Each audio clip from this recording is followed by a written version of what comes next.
Somos radio en vivo. Somos podcast. Somos música.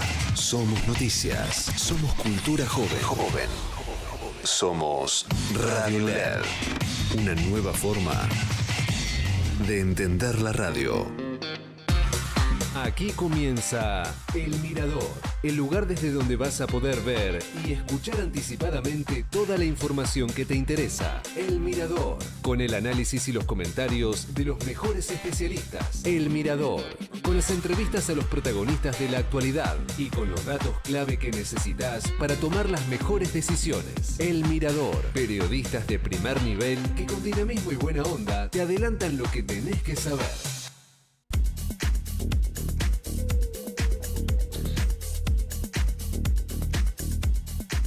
Muy buenos días, ¿cómo andan? 5 minutos pasan de las 10 de la mañana. Esto es El Mirador, acá en Radio LED, como todos los jueves. Hoy, jueves 4 de diciembre de 2025. Son 4 semanas, 3 semanas y ya empieza el temita de las fiestas. Pero el 8 es los que tienen esta tradición.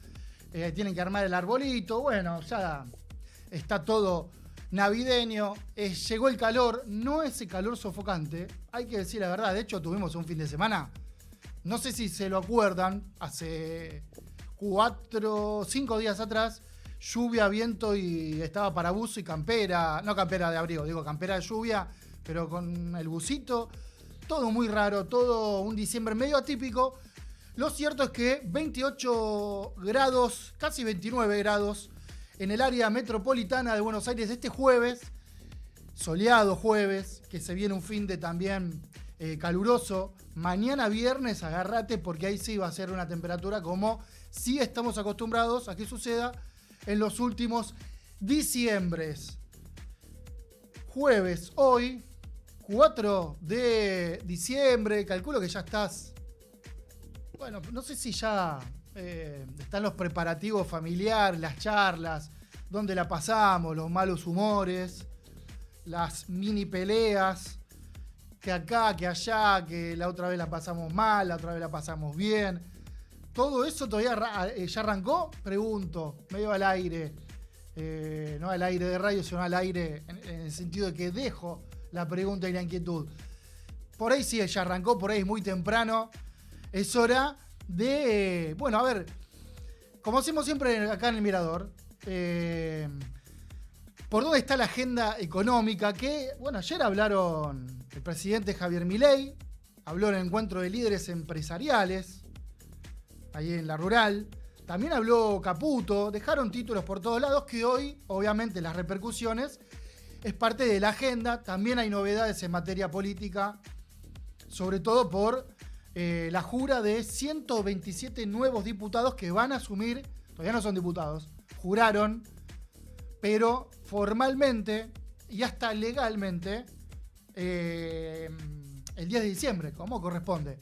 Pero bueno, hay todo un show de aplausos, todo lo simbólico y la simbología, mejor dicho, si saluda, no saluda, qué dice, qué le gritan, qué responde.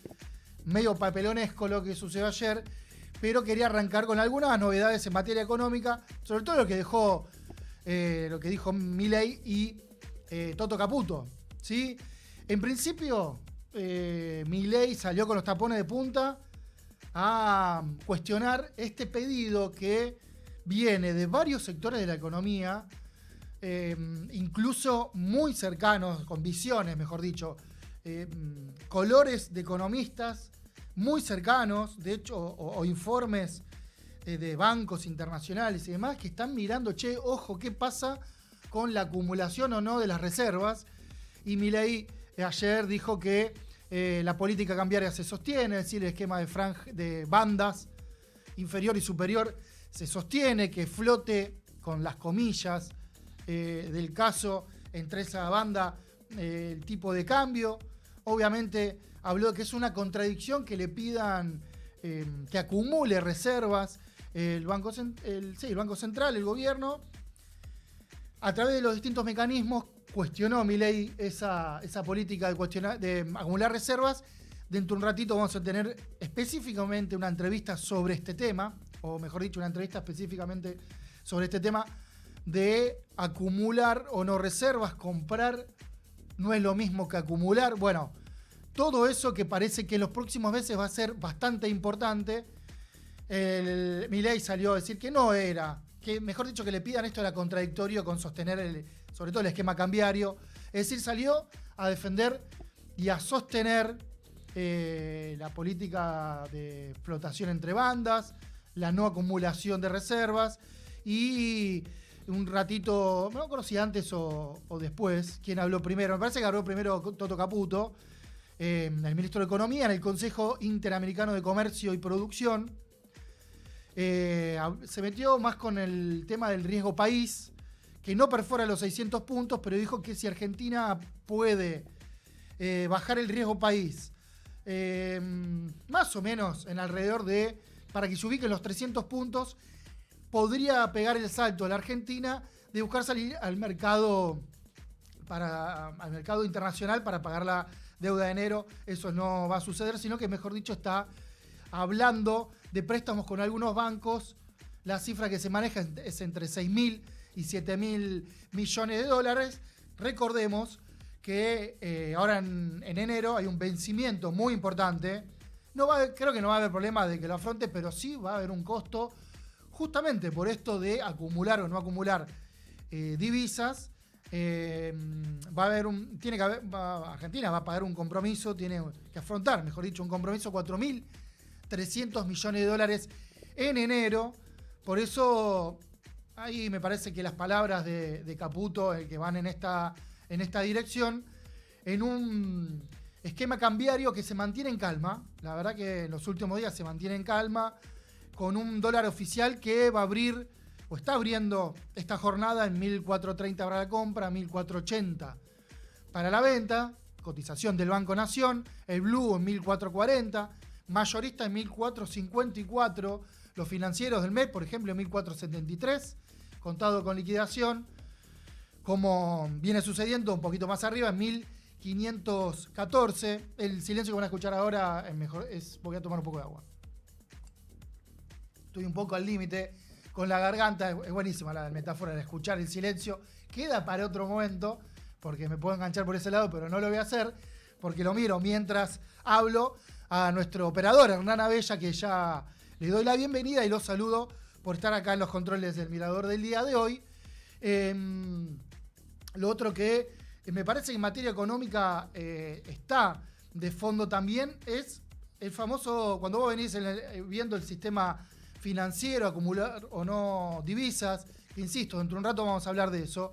Por el otro lado, el reverso de todo esto es la famosa economía real, y ayer se conocieron datos de la Asociación de Fábricas de Automotores, ADEFA, que tiene la costumbre de todos los meses, obviamente, seguir su sector, pero sacó un informe donde dice que la producción de autos cayó más de 20% en noviembre y las exportaciones siguen en baja. En noviembre en el país se produjeron 37.961 unidades, representa una baja de 20% respecto a octubre, es decir, noviembre con octubre del mismo año, y una baja del 30%, esto es un montón, una baja del 30% comparando noviembre 2025 con noviembre de 2024, es decir, comparación interanual, bastante importante este dato, me parece, con todo lo que implica y todo lo que es aguas abajo de la industria automotriz en Argentina. Estoy pensando básicamente en Córdoba, provincia de Buenos Aires y demás. Lo mismo, otro dato me parece en materia económica, es el rechazo de la CGT por insuficiente a la propuesta de salario mínimo que lo hizo el gobierno, que definió el salario mínimo a través de una resolución, por no haber acuerdos. Los empresarios habían ofrecido un primer aumento de 4.000 pesos sobre los 3.222, que está congelado desde agosto. El gobierno subió 12.000 pesos y llevó el salario mínimo a 334.800 pesos. Un anuncio de suba interanual del 17%, muy por abajo de la inflación.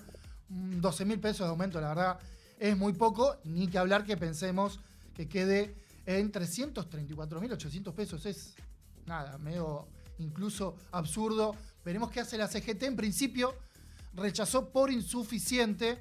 El otro dato, me parece, en materia económica, en este anverso y reverso entre lo financiero y la economía real. Un poquito de lo que pasó ayer en diputados lo mencionamos, pero sobre todo por la jura, pero hay dos datos que son bastante relevantes, saliendo un poco de todo lo payasesco que en algún momento tiene estas asunciones, estas juras y demás. Ahí tomé otro poquito de agua. Que tiene que ver con cómo se está atomizando la oposición, fracturando, modificando los distintos bloques. Están los gobernadores. Ahora parece que no son todos los gobernadores. Hay que ver qué pasa con algunas provincias, si se suman a un interbloque. Lo cierto es que, por ejemplo, Catamarca y algunas otras provincias salieron de la oposición, del partido, del peronismo, y al mismo tiempo la Libertad Avanza ganó un voto que viene de Rogerio Frigerio, de Entre Ríos y demás. Bueno, lo cierto es que ahora la primer minoría, después del 10 de diciembre, va a quedar en manos de la Libertad Avanza, algo que hace 4 meses, 3 meses, o mejor dicho, antes de octubre, las elecciones de octubre, era bastante impensado que el gobierno logre tener la primer minoría y al mismo tiempo que la oposición. Las dos cosas en simultáneo, obviamente, se tienen que dar, que se fracture, que se atomice tanto. Lo cierto es que vamos a entrar en un 2026 donde el gobierno va a tener la primera minoría por un voto, ¿sí? 95-94 en la Cámara de Diputados, pero es un dato importante por todo lo que va a querer hacer el gobierno en materia legislativa, que obviamente ya arranca en estos días con la agenda parlamentaria en sesiones extraordinarias, quise decir, ahora en el verano, que no se frena hasta la discusión de la reforma laboral, la reforma tributaria, el presupuesto 2026, entre otros proyectos, quiero decir, pero muy importante esto. Y lo otro es que se confirmó la renuncia de la legisladora Lorena Villaverde, de La Libertad Avanza, con causas en Estados Unidos de narcotráfico, nada más y nada menos, con el antecedente expert. Bueno, ¿quién le baja el pulgar? ¿Quién se lo sube? ¿Quién la sigue sosteniendo a esta legisladora que tenía que asumir y no lo va a hacer en el Senado, pero se queda con la Cámara, con la banca en diputados? Porque creo que sí, le quedan 2 años más. Con lo cual, todo un movimiento de casta por parte de la Libertad Avanza, en este caso puntual de Lorena Villaverde, muy llamativo. No sé cuánto se va a seguir sosteniendo esto. Inevitable no pensar en el antecedente inmediato, encima en el mismo tema que tiene que ver con el narcotráfico, en José Luis Espert, como el gobierno lo intentó sostener en la campaña y hubo un fin de semana que le dijo: chabón, llegás hasta acá porque esto no da para más. Pareciera que Lorena Villaverde estaría entrando en el mismo camino, en el mismo destino. Veremos qué es lo que sucede. 10 y 17, frenamos acá. Dentro de un ratito, o después de este corte, ya vamos a ver qué es lo que pasa en materia económica con una entrevista, pero esto fue solamente la apertura del Mirador del día de hoy. Los jueves, subite a El Mirador y observa lo que se viene desde la mejor perspectiva. Somos PAE, líder global de energía. Ofrecemos productos y servicios a la industria y estaciones de servicio. Nuestra producción de petróleo y gas abastece al mercado local y al de exportación. Producimos combustibles de máxima calidad en la refinería más moderna de Sudamérica. Invertimos, innovamos, crecemos. Somos PAE, energía para la industria. Subite a El Mirador. Te lo cuentan los mejores periodistas de cada sector. El Mirador.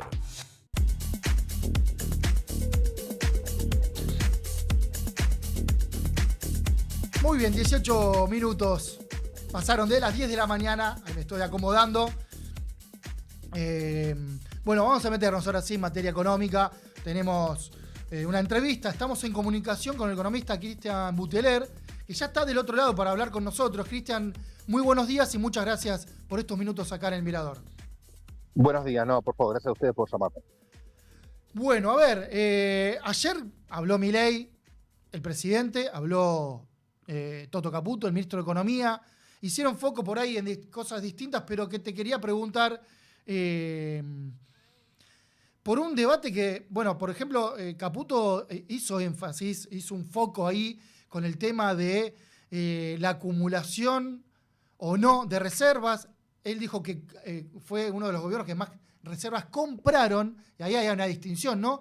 En principio, por lo que pasó ayer, que habló el ministro de Economía, te quería preguntar cuál es tu visión respecto a, bueno, estas declaraciones, pero sobre todo, qué hay de fondo con este debate en la economía de la Argentina de acumular o no reservas, si conviene, qué pasa si el gobierno no lo hace o si lo hace. Bueno, hasta ahora no lo viene haciendo. Es cierto que durante el 2024 el gobierno compró muchas reservas, las tuvo que usar porque tuvo que hacer pagos que venían ya agendados de antes. Y me parece que y también lo hizo, digamos, en un contexto donde vos tenías el cepo total, ¿sí?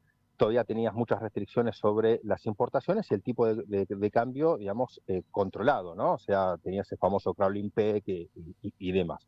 A partir que eso cambió en abril de este año, con la ayuda del FMI y las bandas cambiarias, el Banco Central dejó de acumular reservas. Y este año, si no me equivoco, creo que lo que compró en todo el año son menos de 200 millones de dólares, que es lo mismo que nada, y fue previo, digamos, a abril de este año. Me parece que ahí lo que hay es, digamos, en el consenso del mercado, todo el mundo está de acuerdo que vos necesitas comprar reservas. ¿Por qué? Porque un banco central con reservas genuinas, fortalecido, te genera, digamos, una economía mucho más estable, ¿no? O sea, te baja el riesgo país, te permite volver al mercado de crédito. Entonces ahí la pregunta es, ¿por qué no lo hacen? O sea, ¿por qué si Claro. todo el mundo, o sea, el FMI, el mercado, digamos, la mayoría del consenso es acumular reservas, ¿por qué no lo hacen? Yo creo que ahí el tema está en lo cambiario, ¿no? O sea, vos hoy tenés el tipo de cambio que está a 5% o menos, 4% del techo de la banda. Cualquier demanda adicional que vos le pongas hoy al mercado, le hace el Banco Central o el Tesoro comprando dólares, esa demanda va a hacer que el dólar obviamente se desplace hacia arriba, llega al techo de la banda y ahí el Banco Central tiene que vender. Entonces, para poder comprar dólares el Banco Central hoy, necesitas modificar el esquema cambiario actual, ¿sí? O o elevás la banda, o la sacás, pero lo necesitas modificar. ¿Por qué tampoco hace eso? Bueno, porque el tipo de cambio controlado ha sido uno de los principales pilares del gobierno para el proceso de desinflación, ¿no? Claro. En el cual vos pudiste acelerar la desinflación producto de que mantuviste el dólar relativamente controlado en un esquema de cambio fijo anterior o en este momento en un esquema de cambio digamos, donde vos lo que fijas no es el precio puntual, pero fijas las bandas, el techo y el piso de la banda. Me parece que pasa por ahí, ¿no? Por priorizar la desinflación ante acumular reservas. El problema es que eso, como todo en la economía es algo dinámico, no es una foto, es una película, te afecta a otras cosas y te afecta no poder bajar el riesgo país como necesitas bajarlo, entonces estás cada 2 por 3 con problemas con dólares porque te llega un vencimiento y no sabes cómo vas a pagarlo, tienes que salir a pedir un repo y demás. Y bueno, hoy en día creo que el mercado, ya te digo, hay un consenso donde lo que habría que priorizar sería el tema de acumular reservas, y si eso implica que la desaceleración inflacionaria se da un poco más lento, bueno, se dará un poco más lento, pero lo que uno intenta es fortalecer el programa para no tener problemas, digamos, nuevamente como lo que tuvimos previo a las elecciones, o por allá, por abril de este año, ¿no? Que marzo, abril de este año, que necesitaste ir al FMI Total. para que te salga nuevamente. Cristian, y ahí te quería preguntar, si la meta, según como lo ve el gobierno, la meta de la inflación está por encima de cualquier otra botonera del Ministerio de Economía, otro indicador de la macro y demás. ¿Y cuánto este esquema, tal cual está, y tal cual lo quiere dejar el gobierno? Primero, ¿qué ves de eso? Y segundo, ¿qué problemas puede tener o qué problemas puede haber, mejor dicho, en los próximos meses? Es decir, ¿este esquema podría tener una fecha de vencimiento? ¿Podemos entrar en algún problema justamente por mantener estos indicadores como están en marzo, abril, entrado el año, que esto sea un problema? Ahora, pan para hoy, hambre para mañana, no sé si se entiende.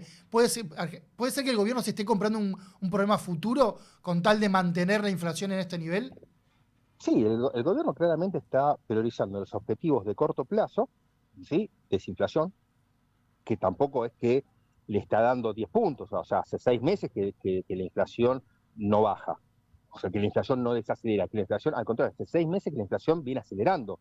En Sí. mayo fue 1,5, ¿sí? Y hoy estamos esperando que en noviembre estén entre el 2,3 y el 2,5. Entonces, o sea, claramente, o sea, dentro de este programa tampoco está dando mucho resultado eso. Está bien, en el medio vos tuviste ese ruido electoral y demás que te movió el tipo de cambio, pero bueno, lo cierto es que el esquema así tampoco está funcionando. Tuviste los ingresos de de noviembre, cuarto mes consecutivo que caen en términos reales. O sea, el programa tiene sus ruidos, ¿sí? O sea, no es que vos decís, bueno, yo mantengo esto como está, total, está todo funcionando bien. Y el problema lo tendré dentro de, como decís vos, 6 meses, 8 meses. No, ya hoy tenés algunas señales de algunos problemas. A ver, si alguien me pregunta, Cristian, ¿el tipo de cambio está atrasado? Y yo la verdad no estoy tan seguro de decir sí está atrasado, ¿no? La verdad que no estoy, yo hoy no veo a las empresas con problemas para producir con un dólar de 1.500. Ahora, si vos me preguntás, Cristian, ¿el dólar está en equilibrio? Y yo te digo, no, en equilibrio no está.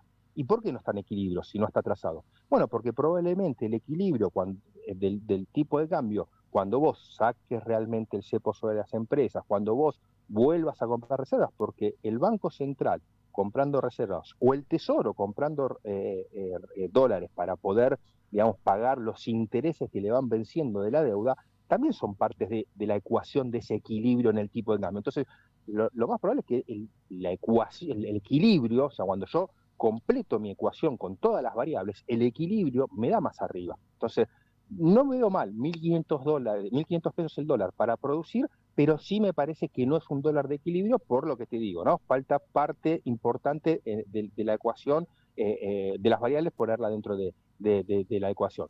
¿Esto te puede llegar a traer un problema para adelante? Hoy ya te lo está trayendo. Claro. Cuando vos hoy no podés, digamos, volver al mercado de riesgo, a colocar deuda y de esa manera rolear los vencimientos y estamos, che, ¿cuántos nos van a prestar los bancos? Nos prestarán 5, 6, 4, bueno, necesitamos 4 inmediatos, vemos después. O sea, ya hoy ya te estás generando ese problema, ¿no? Entonces, creo que, vuelvo a lo mismo, después veremos si más adelante, digamos, el tipo de cambio termina atrasado o no. Hoy no lo sé, hoy no me parece atrasado, pero claramente ya hoy ya tenés problemas con el tipo de cambio.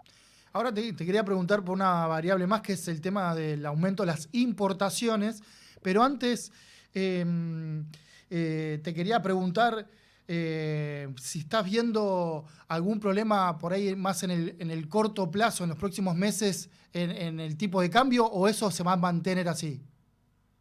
Mira, la pregunta es, ¿el gobierno puede mantenerlo así? Y yo te diría que puede. Si estás ahí a 4% del techo, capaz te vas a quedar ahí, ¿no? Muy cerca del techo de la banda, pero unos meses más lo puedes seguir teniendo. En el peor de los casos, tenés el swap de Estados Unidos para hacerte dólares y intervenir en el techo de la banda y demás.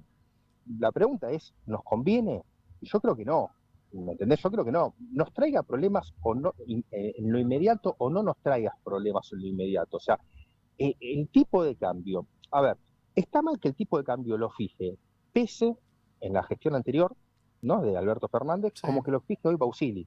O sea, está mal que se fije el tipo de cambio. O sea, Argentina necesita tener un tipo de cambio flexible donde el Banco Central puede intervenir, claramente, puede intervenir en momentos capaz disruptivos, como puede ser la elección y demás, vos puedas intervenir suavizando el tipo de cambio, pero es muy distinto a cuando vos querés establecer un techo y vos tenés que salir a defender un precio a como dé lugar, que fue lo que pasó previo a la elección. Necesitaste hasta la ayuda de Estados Unidos para poder mantener ese techo. Y creo que ahí parten, digamos, gran parte de los errores que comete reiteradamente la Argentina es ese, ¿no? Querer poner el techo o el valor nominal del tipo de cambio que después te termina en el corto, mediano o largo plazo trayendo grandes problemas.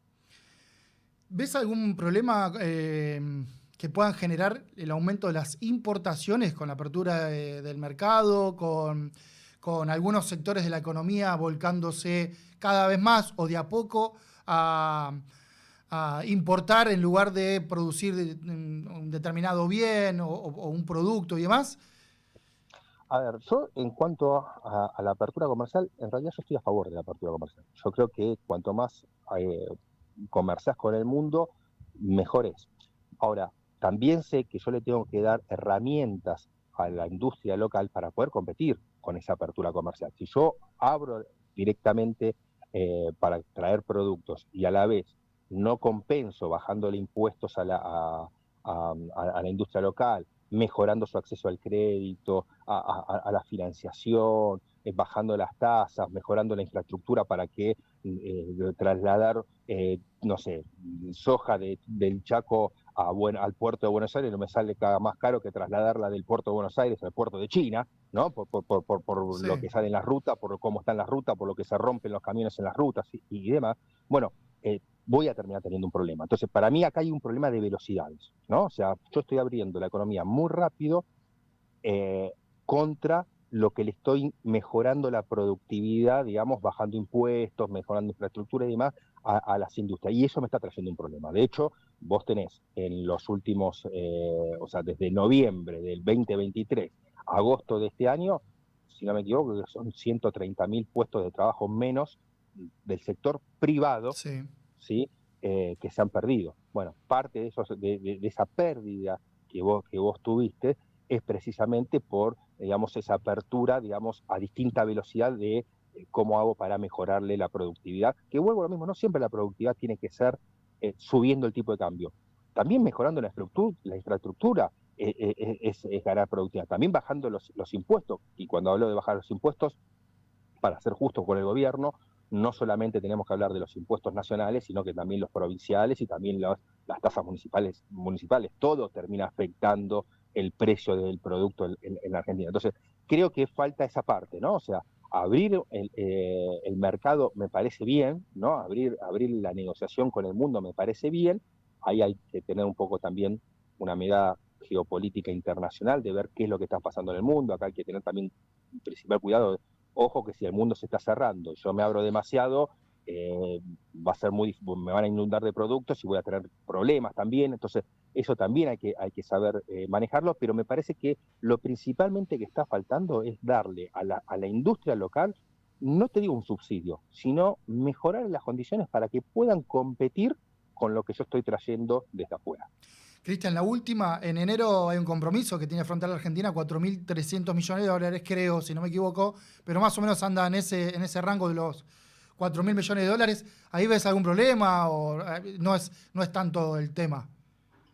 No, creo que el problema no vamos a tener. El gobierno, primero, en el peor de los casos tiene el swap.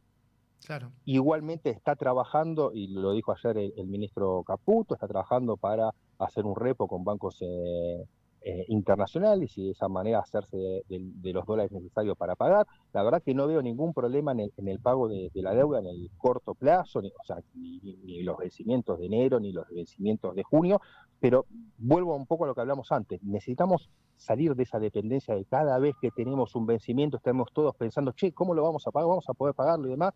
Y para hacer eso necesitas recuperar reservas y volver a los mercados de crédito. Entonces, la próxima vez que tengas un vencimiento, 2 meses antes, 3 meses antes, haces una colocación nueva y con esa colocación pagás el próximo vencimiento. Creo que eso, si bien es algo que el gobierno siempre quiso hacer desde el momento cero, ¿no? Siempre, hay que reconocer, siempre trabajó en pos de eso, bueno, no lo está logrando, y uno de los motivos por el cual no lo está logrando es negarse sistemáticamente a recomponer reservas, incluso cuando lo firmó con el FMI, ¿no? O sea, hay una meta de recomposición de reservas, hoy estamos en 16.000 millones abajo de lo que tendríamos, o de 13.000 millones abajo de lo que tendríamos que recuperar para fin de diciembre. O sea, no vamos a cumplir esa meta, y vuelvo a lo mismo, no es porque no pueda, ¿sí?, sino porque el gobierno lo dice claramente, en estas condiciones no vamos a comprar reservas, y creo que ahí hay un error. Cristian, muchísimas gracias por estos minutos acá en El Mirador. Por favor, gracias a ustedes y que tengan un buen día. Igualmente, un abrazo. Pasaba entonces el economista Cristian Buteler.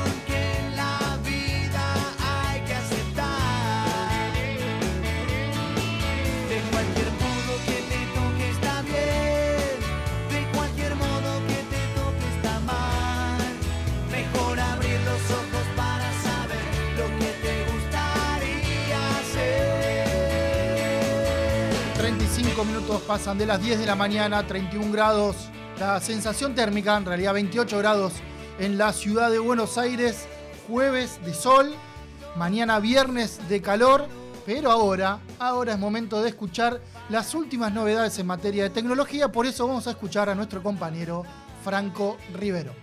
Hola, ¿cómo están? Bienvenidos a una nueva columna de tecnología aquí en el programa El Mirador por FM LED. Mi nombre es Franco Rivero. Y en esta oportunidad vamos a hablar de los costos ocultos de la tecnología de consumo. Los costos ocultos de la tecnología de consumo. Les habrá pasado en más de una oportunidad que, su hijo se va a estudiar, se anotó en una carrera universitaria, necesita una notebook, o ustedes mismos están por cambiar el equipo, quieren una notebook más potente, más nueva, porque La que tenían es vieja y quieren con 16 GB de memoria RAM y con un procesador mejor. Voy a buscar en Mercado Libre, en Compra Gamer, donde sea, y el equipo figura que viene con el procesador que yo quería, con memoria RAM, viene con un disco de 512 para almacenar información y viene con el sistema operativo Windows y vale 1,5 millones de pesos. Bueno, dentro de ese 1,5 millones de pesos está incluido el precio del sistema operativo. Lo que pasa es que estamos acostumbrados a que hay cosas que no tienen valor, como por ejemplo el sistema operativo de la computadora. Algo que no es tangible, no es ni el teclado, ni la pantalla, ni un mouse, ni una cámara, ni una webcam, carecen de valor. No estamos acostumbrados a pagar por software en la mayoría de los casos. Nos hemos acostumbrado a pagar por servicios, que es un gran avance, porque antes no lo hacíamos. Con la llegada de Netflix, de Max, estamos pagando por servicio, pero no por software. Por software todavía estamos bastante reticentes, la mayoría de los usuarios, estoy hablando de todos. ¿Qué es lo que sucede en este caso?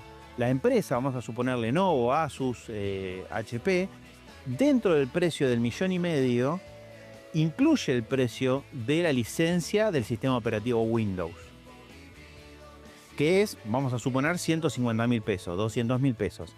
La notebook sola cuesta 1.300.000 pesos y tengo 200.000 pesos de costo, que es lo que cuesta el sistema operativo Windows. ¿Hay alternativas? Sí, hay empresas, Lenovo, Asus, que venden sus modelos sin sistema operativo y después yo me tengo que ocupar de ver de qué manera consigo un sistema operativo para instalárselo.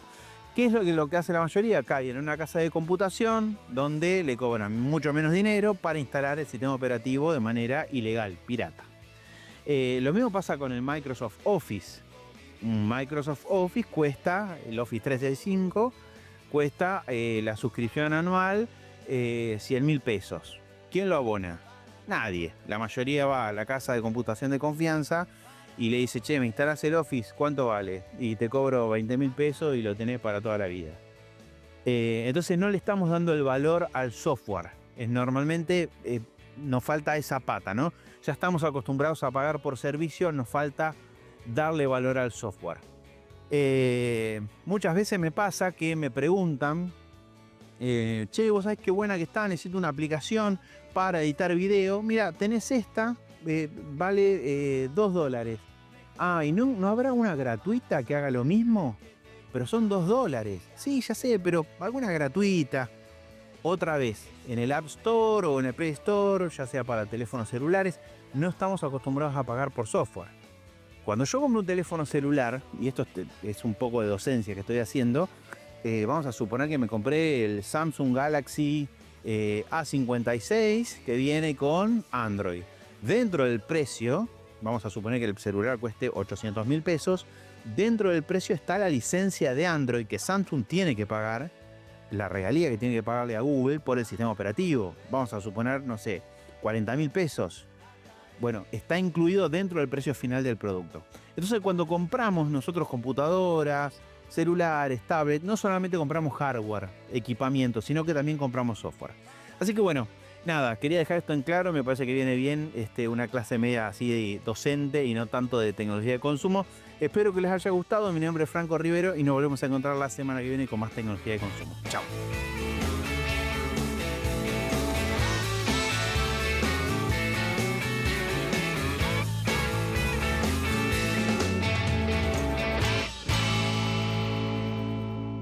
El equipo de El Mirador te adelanta datos clave de lo que va a suceder en la macroeconomía, las finanzas, en el sector energético y en la actividad de las empresas. Muy bien, 40 minutos pasan de las 10 de la mañana. Estás en El Mirador, estás en Radio LED. Vamos hasta las 11. Después de escuchar a nuestro compañero de tecnología, hablar de economía, bueno, ahora es momento de frenar un poco y ver qué es lo que está pasando en materia de tarifas. Siempre aparece el tema, uno por ahí dice, che, aumenta la tarifa, no entendés bien cuánto aumenta, por qué aumenta, cuánto tengo que pagar el próximo mes. Y encima el sistema regulado no ayuda a que sea más simple cuáles son los subsidios. Salen noticias por todos lados y a veces hay que parar la pelota y ver e intentar entender qué es lo que está sucediendo. Un poco es la propuesta que tenemos para ahora. Le damos la bienvenida y obviamente le agradecemos a Pedro Busetti, él es presidente de la Asociación de Defensa de Usuarios y Consumidores, DEUCO. Pedro, ¿cómo estás? Muy buenos días.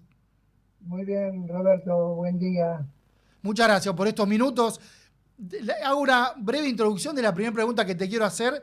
Ahí obviamente charlamos, pero el gobierno en los últimos días presentó un cambio bastante importante en el esquema de subsidios, tanto para electricidad como para el gas, que sintetizándolo lo más que puedo, ese cambio, se elimina la segmentación tarifaria. No sé si saben o se acuerdan que en 2022 el ministro de Economía entonces, Martín Guzmán, puso la segmentación tarifaria para ir reduciendo subsidios y que los subsidios sean más justos y que no vayan a familias o usuarios de poder adquisitivo que lo pueden sostener y que no sea el mismo de una familia que por ahí no lo puede sostener, intentando que sea un poco más justos en la distribución de subsidios.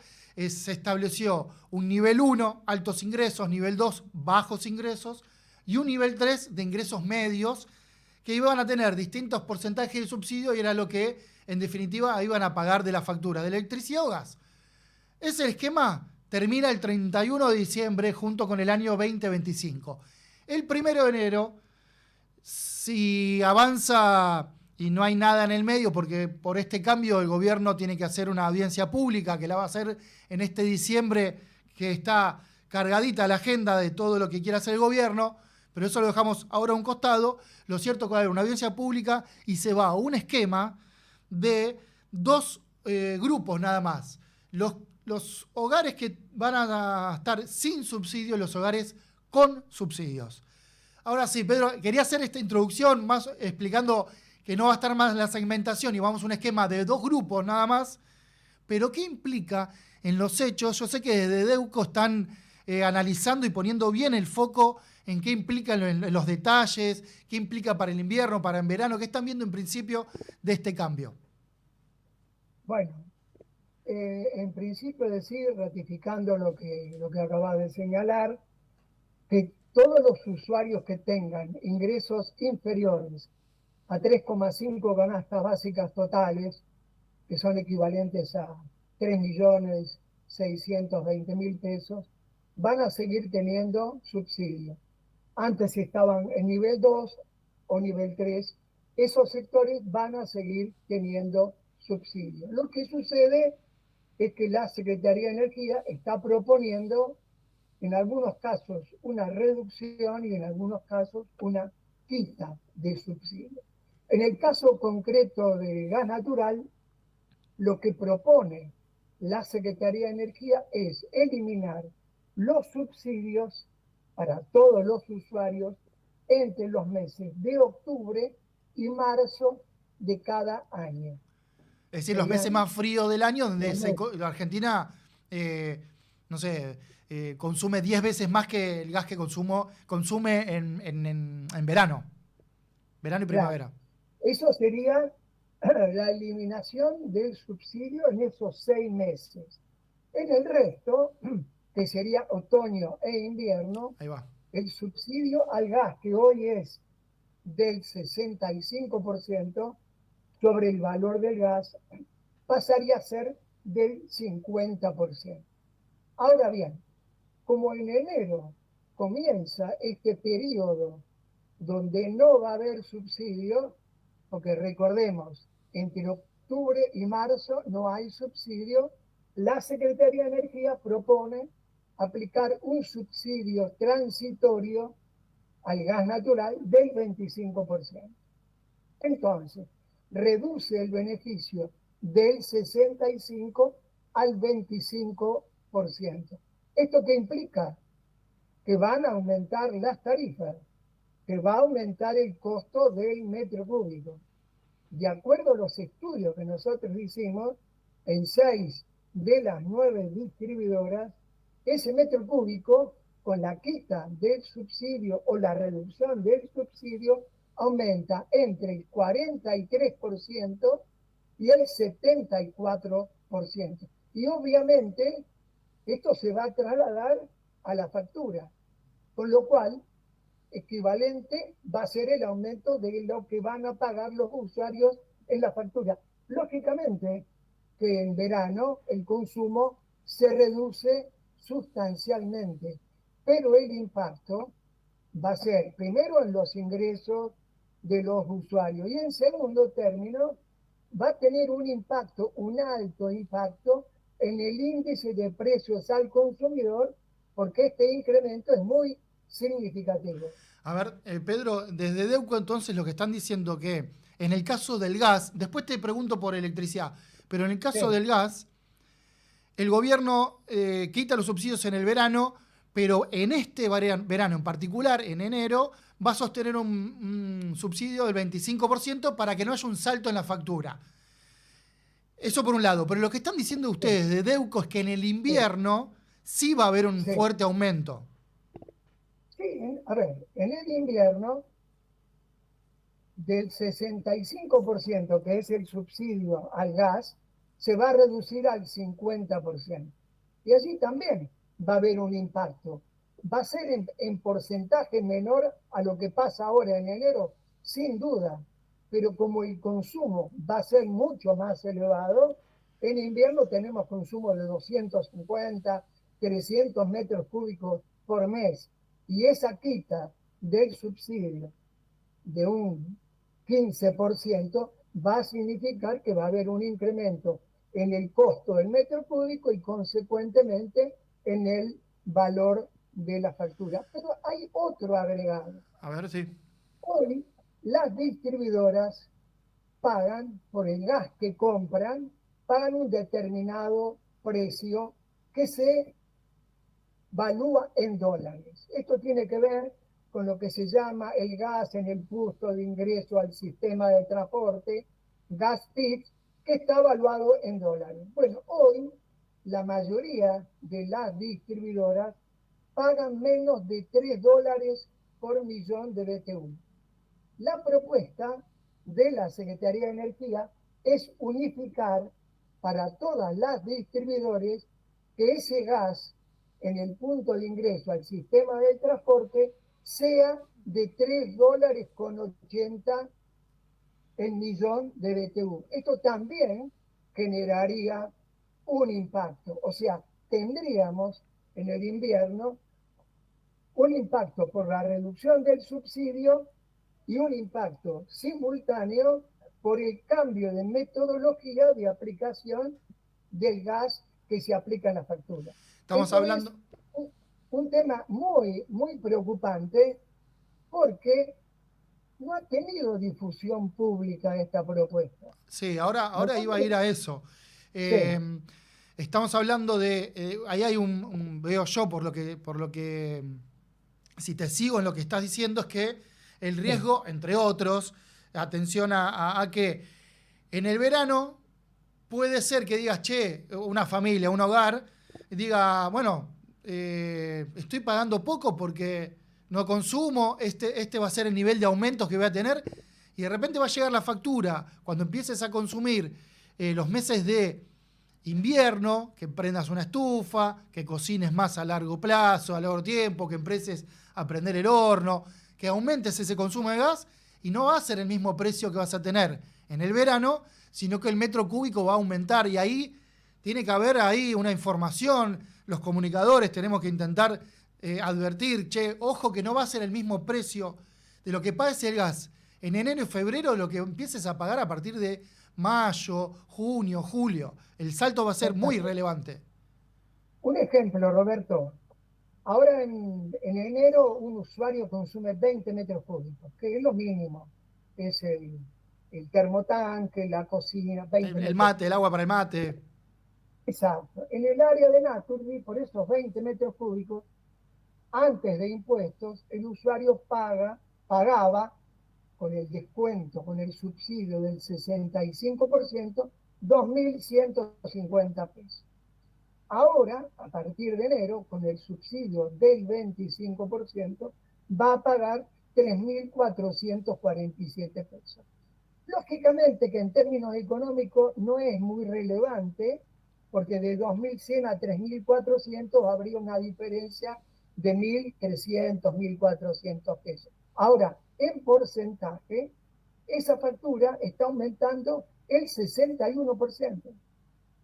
Este es lo preocupante, porque además del impacto en el bolsillo, tiene que ver también con el IPC.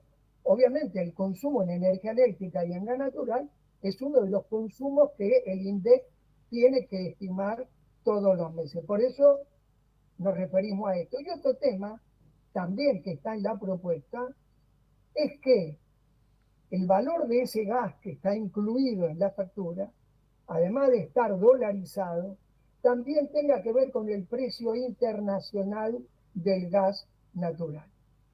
Y además, si está dolarizado y si hay una modificación de la moneda estadounidense, que puede pasar, de hecho, hace varios meses que viene incrementándose de 1.100 y pico ahora a 1.430, también habría allí una corrección en el valor del gas que pagamos los usuarios, ¿no? Pedro, te quería preguntar ahí, ¿qué están viendo ustedes en el sector? A ver, lo que estamos hablando hasta ahora, por ahí hay mucho, como es el sector regulado, tiene distintos ítems, después está me están hablando de la factura final o no. Estamos hablando de la factura de gas, del precio del gas, que es uno de los 3 componentes de la factura. Después tenés el componente de transporte de gas y el componente de distribución, que sería el famoso margen de, por ejemplo, Camusi, Metrogas y demás. Esos 3 componentes arman lo que es la factura final.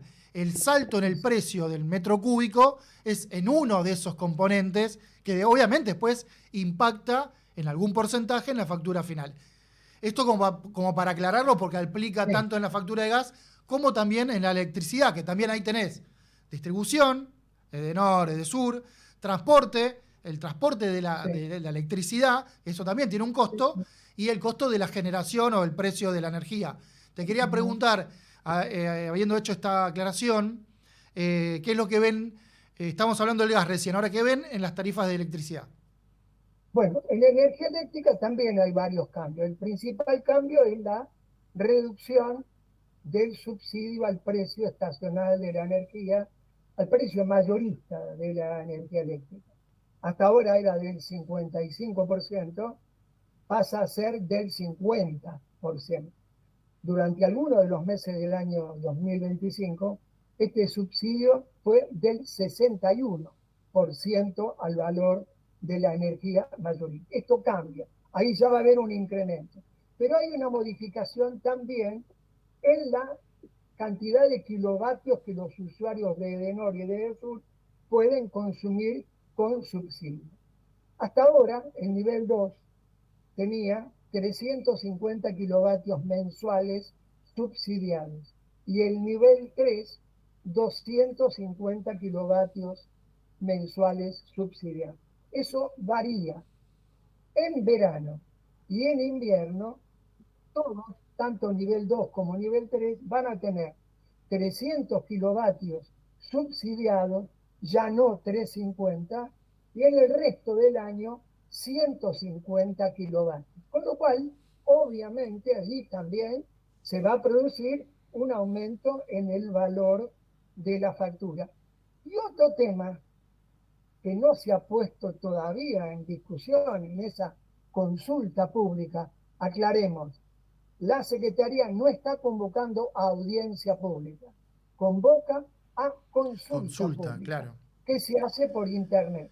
Bueno, no está puesto en discusión lo siguiente. Desde mayo del año 2024 se vienen ajustando las tarifas de luz y de gas por una polinómica compuesta por el IPC, el índice de precios mayorista y el índice salarial.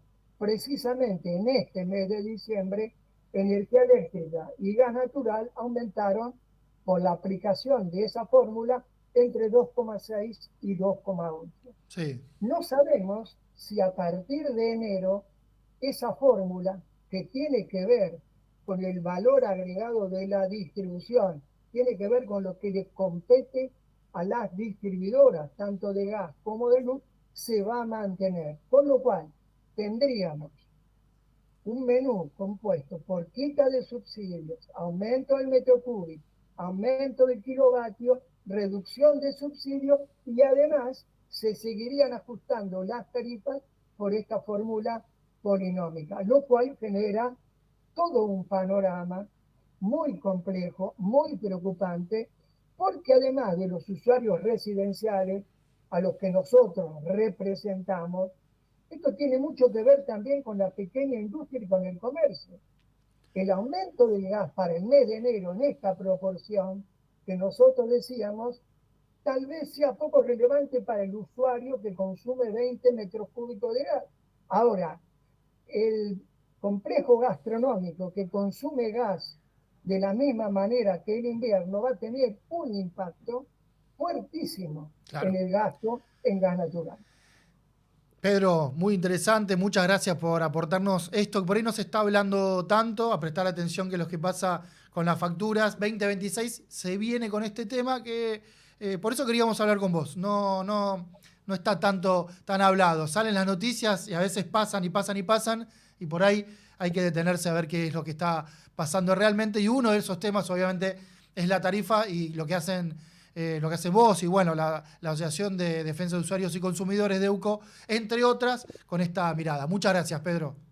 Un abrazo, gracias Roberto por el tiempo, muy amable. Abrazo grande. Pasaba entonces Pedro Busetti, presidente de Defensa de Usuarios y Consumidores de EUCO.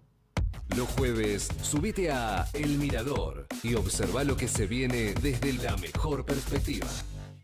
Somos PAE, líder global de energía. Ofrecemos productos y servicios a la industria y estaciones de servicio. Nuestra producción de petróleo y gas abastece al mercado local y al de exportación. Producimos combustibles de máxima calidad en la refinería más moderna de Sudamérica.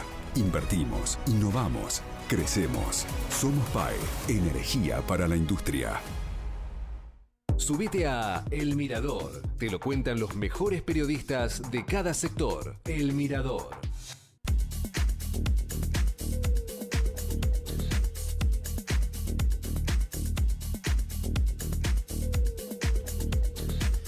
Muy bien, casi 59 minutos. Falta un minutito para las 11 de la mañana.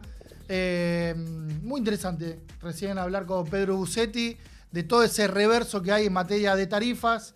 Lo pueden seguir a través de las distintas redes que hay. Todas las redes sociales de DEUCO. No es la única organización, pero DEUCO sí va siguiendo las audiencias públicas, que como no son vinculantes y por ahí no son tan atractivas la dinámica, hay una cuestión casi de protocolo que tienen que pasarse para que no haya una medida judicial. A veces se hacen las audiencias públicas y ya ni noticias son, insisto, no son vinculantes, es verdad, pero DEUCO es una de las organizaciones que participa, que está viendo atentamente a esto, que tiene una mirada de entender lo que implican las tarifas, lo que implica una política de frenar o no las tarifas, de darle aumento a las inversiones, pero al mismo tiempo advierte, ojo con lo que está pasando o lo que puede llegar a pasar en el invierno, con el precio del metro cúbico. Bueno, justamente ese anverso y reverso que tiene que ver con una medida de la Secretaría de Energía, del Gobierno Nacional, también vista de la sociedad civil, me parecía que estaba bueno. 11 en punto de la mañana de este jueves 4 de diciembre, ya estamos en diciembre. Y sí, a bancársela, 30 grados, sol, no lo digo más, se van a cagar un poco de calor. Sí, dije cagar, perdón, quería decir morir un poco de calor. Hernán, veo que te reíste un poco de este gag que acabo de tirar al aire. Un poco medio mal gusto, perdón. Hernán, muchas gracias por estar en los controles. Saludo también a Sol Montero y Jorge Figueroa por estar en la producción de este Mirador del día de hoy. Que tengan una muy buena semana, como decimos siempre, y sobre todo un muy buen fin de semana y caluroso fin de semana. Chau. Esto fue El Mirador. el lugar desde el cual podés ver en forma anticipada lo que sucederá en el mundo de los negocios, las finanzas y el agro. El Mirador, otra producción de Séptimo Cielo. Somos Radio en Vivo. Somos podcast.